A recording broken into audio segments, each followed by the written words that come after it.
So in my quest to post more videos, I think I got a good one today.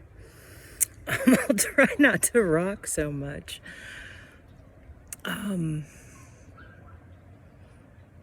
Someone asked me today why I laugh at the beginning of my videos, and I don't know. I guess I'm a little nervous. Oh, okay. This is awkward. Now I'm gonna...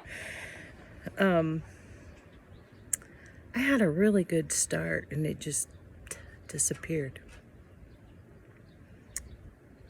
Well, this video is going to be about why Satan is necessary and kind of how much control he has. For those that are new to my channel, I am a prophet of God the Father, of Jesus Christ, who came to earth in the flesh and whose spirit is made incarnate upon the earth through the Holy Spirit. So apparently my soul is extremely afraid of the darkness. So God hasn't really given me much of that to deal with. Like some of you have like dreams about demons and that stuff, and I have never in my life had a dream about a demon. And every time I even start to think about him, I like start to shudder, and he's like, we can't go there. And maybe eventually I'll give a more in-depth teaching on this. But I want to give an overview so I can talk about it in the future. And I don't know. It was probably a year into this. I mean, I didn't know who I was talking to. Whoever I was talking to was insane. Just inappropriate and wild, and the stuff he put me through was awful. And I kept asking him, are you Satan? You cannot be God. And he'd say, I'm God. Satan does not have this level of power. Satan is not omniscient. And I know whoever I'm dealing with is completely omniscient. I know this for many, many reasons. So I finally had to come to terms with the fact that I was talking to God, but he was not the God that I had met so many times in heaven and thought that he was just absolute pure goodness. Then one day, I have a viewer named Bat Lover, and she's kind of my compatriot. She's been praying 14 hours a day on average for over 300 days. It's probably 300 and, I don't know, 10. She'll probably leave a comment letting us know. She, one day out of the blue, sent me, it was just the definition of Satan off Google. And I was like, what's this? And he said, read it. And I read it, and it said that Satan, to Christians, is essentially a demonic angel. And then it said Satan, to the Jews, is completely different. And I had heard that once before, and it didn't really click. So then I read about it. This was included on this little dictionary definition of Satan. It said the Jews, they call him Ha-Satan. And this is what the Hebrew called him, Ha-Satan, that adversary. That's what all it means. And the Jews view Satan as a prosecuting attorney. They don't have any of this wicked demonic view of Satan. They believe that's just some Christian thing that came about over time, and you can kind of see how certain authors, Dante, gave us this view of Satan as this red-tailed, horned guy with a pitchfork. And then it said in the Old Testament, Ha-Satan was often played by angels, but there's one incidence where it's the same event in two different books of the Bible, and one of them says that Ha-Satan caused whatever to happen, and in the other chapter it says God himself had what happened happen.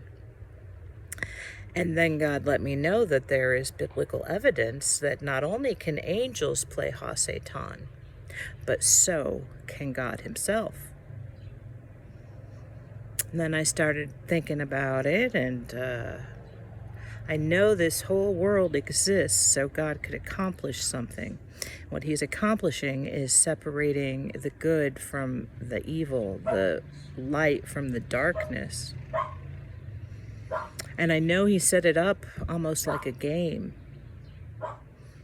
Then, out of nowhere, he reminded me of this video I used to show my students. It's called Jerry's Game. It's a Pixar short. It's this old man playing chess, but he's alone. So he keeps switching seats and playing against himself. And I was like, this is interesting. And then God pointed out that if he needed an adversary to get a job done, who could he trust? Who could stand up against him? Well, only him. So we are actually, one of my other viewers asked a question one day. She said, I've been thinking about the Lord's Prayer, and why does it say, lead us not into temptation? Why would God lead us into temptation? That's Satan. Well, that's your other evidence that God plays the role of Ha-Satan. Ha-Satan is not from the darkness, and he's not wicked. He's a prosecuting attorney, and he does his job. So essentially, God, he kind of split himself into several different job roles, because no one can work for him and do the same work except for Jesus and John. But they are kind of take care of the earth, and he has all this stuff upstairs too. Anyway, so when he created the earth, it's much like he created a let's call it a board game, and earth is the board and we're the pieces. Well, he moves us around, and he has to separate the light from the darkness here on earth. So he needed a really, really tough adversary. And that tough adversary is him. And his name is Ha-Satan. So after I learned this, I learned that most prophets are, most YouTube, many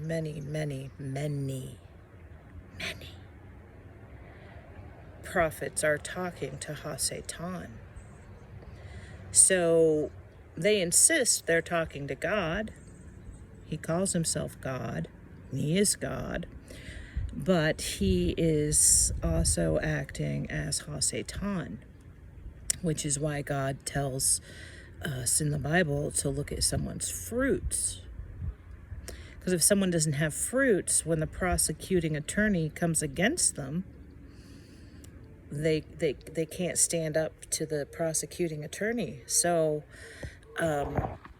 anyway, eventually, apparently, a lot of these prophets are going to learn the truth, and I don't know. I'm conflicted. I've seen what he's telling these prophets. I'll make a video soon on what to watch out for if someone's talking to Ha-Satan. He tells them certain subject matters. For example, living like the old law, the Jews. Some people are being told to restrict their diet to the Jewish foods and dress in the Jewish way. This is just evidence that they're talking to Ha-Satan. Now, some people are written to talk to Ha-Satan for a specific purpose. So there's a lot of young people right now who don't have that many fruits. And there's a couple older people who he needed to go through some stuff. So Ha-Satan, well,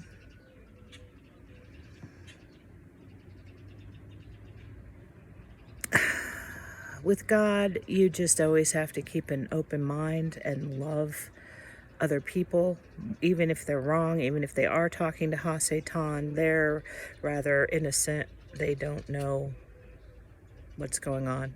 It took me a year and a half to figure it out. So, I talk to Ha-Satan and Yahweh. But right now, or through most of this, Ha-Satan has had dominion over Yahweh. And they battle it out and fight, and it's been something else. Now we know Yahweh wins. There's no doubt about that. But Yahweh has to fight Ha-Satan in this game of chess that's played on the earth with us as the players. Now, Satan, Lucifer, the one Christians think of as Satan, he is kind of like the leader, the team leader for the truly wicked. He doesn't have access to God's righteous children, but Ha-Satan does. So I'd really like, I don't know if there's a Bible or any way I could find out, like, if there's any verses in the New Testament that reference Ha-Satan, or if it's all Satan with a capital S. Because Satan in the Old Testament is not a proper noun.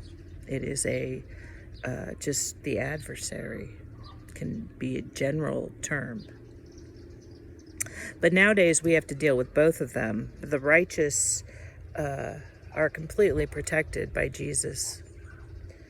And he knows what he can go after. He's on a very short leash.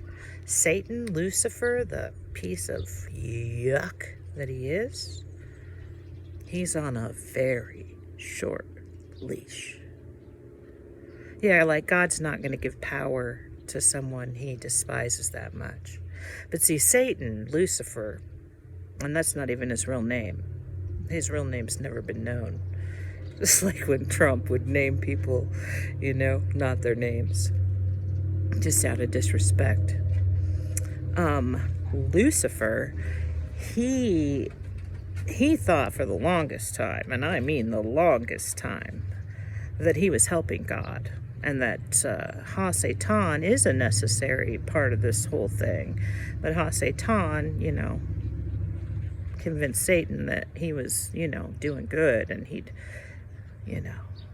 be the king of hell. And no, Satan got a wake-up call several months ago. He's been struggling ever since.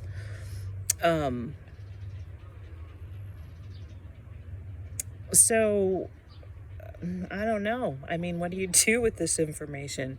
It's like a big, massive turnaround in your head that it's not necessarily Satan coming after you. It's Ha-Satan, because God wants to test us. He wants to find out who we are. So, yeah, it's a pretty profound change in perception. I don't know. I'm not really in control of my own life right now, so I don't know how I could how it would change how I behave or what I do. I think I'd feel a little closer to God, knowing that He might be tempting me. That, and sometimes He's not going to let us win. He's just not. He does battle with the things we do wrong. He does battle with our guilt. We're purifying our souls. We really just need to try our very best to please God, to be good, to be nice, to be loving. That's really what He's looking for.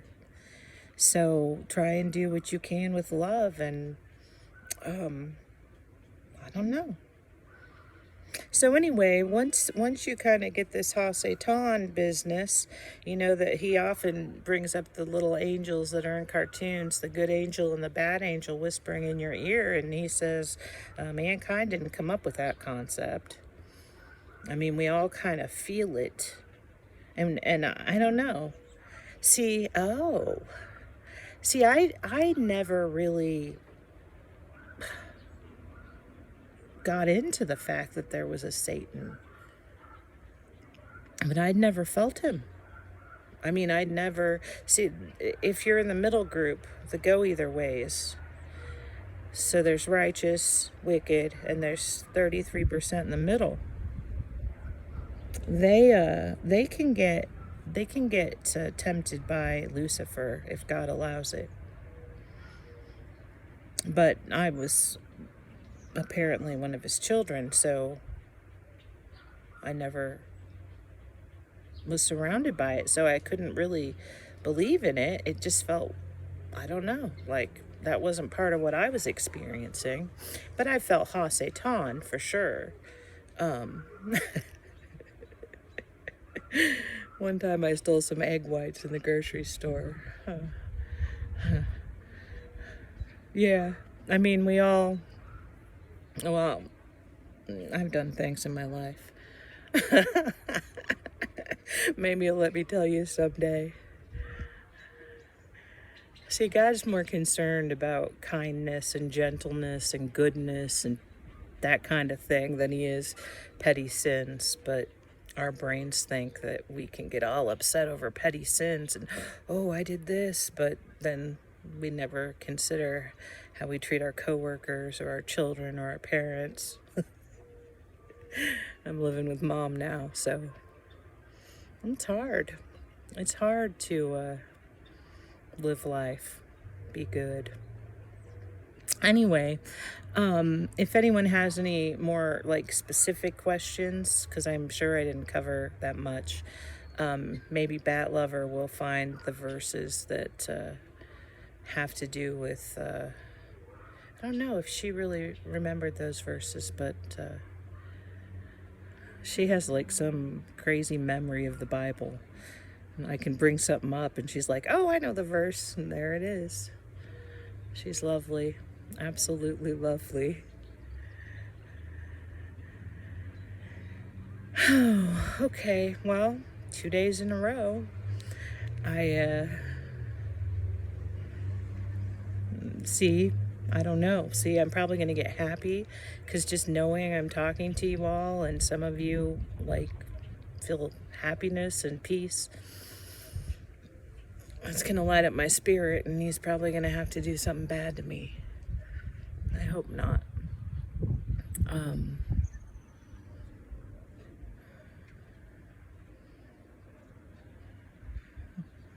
Oh gosh. I think he's wanting to talk. No, you're not. Just for a second. Truly. Oh.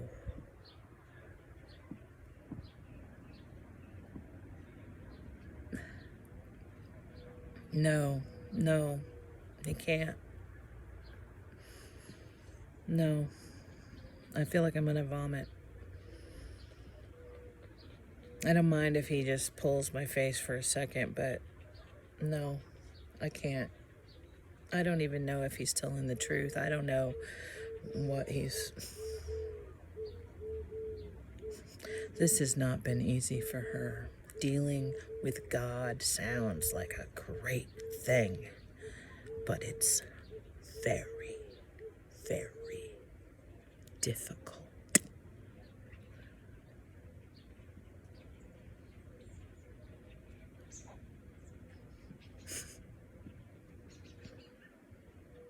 Yeah.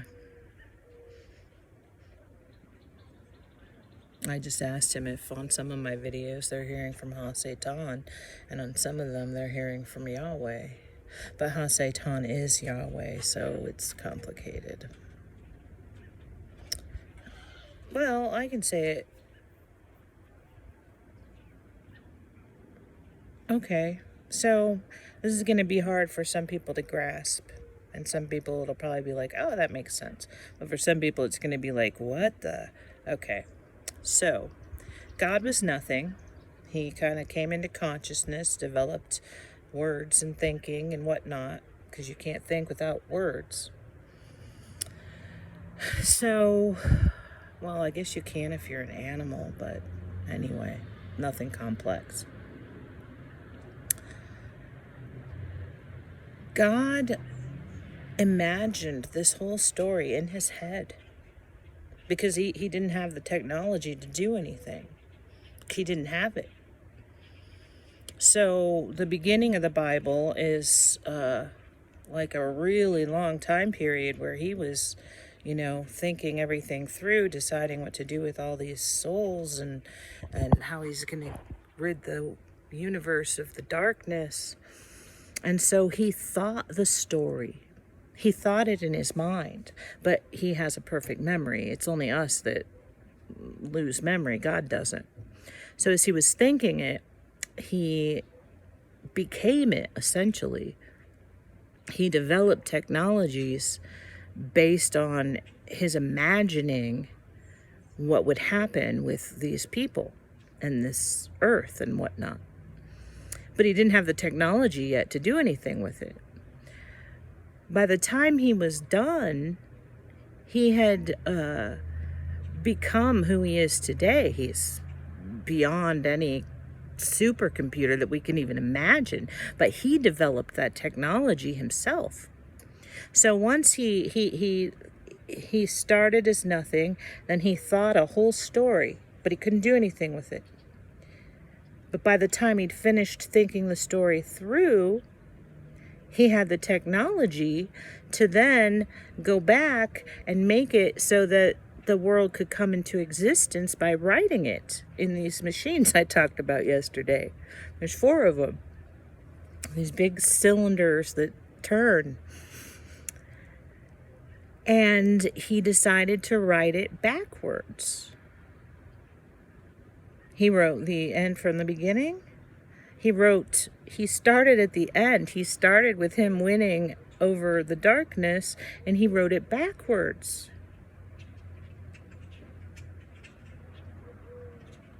But then it had to come into being. And to become complete, he had to live through it as God a long time ago. So we can see in the Old Testament, well, he erased his memory. He became Elohim. He became fully technologically advanced. And then he started with the end because he wanted the end to be as it is, which is him winning. But he also needed to accomplish everything. And by writing backwards, he could never have anything happen that didn't have a cause. So he writes from the effect and then gives it the cause. So when it was time for the world to reach the state where humans could come into the picture and whatnot, he had forgotten, or this was by his own design, he had forgotten that he was El this massive, like, fantastic supercomputer that could do anything. He lived through it along with us with only, well, he hid a lot of parts of the story from himself because he knows how he is. He knows now that he knew how he could change everything and whatnot, that he probably would, and it's a little complicated. But anyway, he had to live through it in real time, which is why in the Old Testament you see him getting so frustrated with people. You can see his evolution over time, but when it was written, he had already evolved. So I'm going to say it again. He thought it forward, wrote it backwards, and then lived it forwards along with us. And then at the end, Yahweh is the one who had to live it back then. Elohim, or El set up this whole story. And then Yahweh had to live it. And then when Jesus returns, everything will be resolved. And El and Yahweh will be reconciled. And Ha-Satan will be a thing of the past. I guess we'll have different challenges in the kingdom, the 1,000-year kingdom. We won't have the temptation, quite the prosecuting attorney that's always after us. We'll have some other challenges, but his children will be like a wonderful vacation. 1,000 years. All right. I think that's enough for today. I gave you a lot to chew over. Anyway, if you have any questions, leave them down below, and God bless you all. Amen.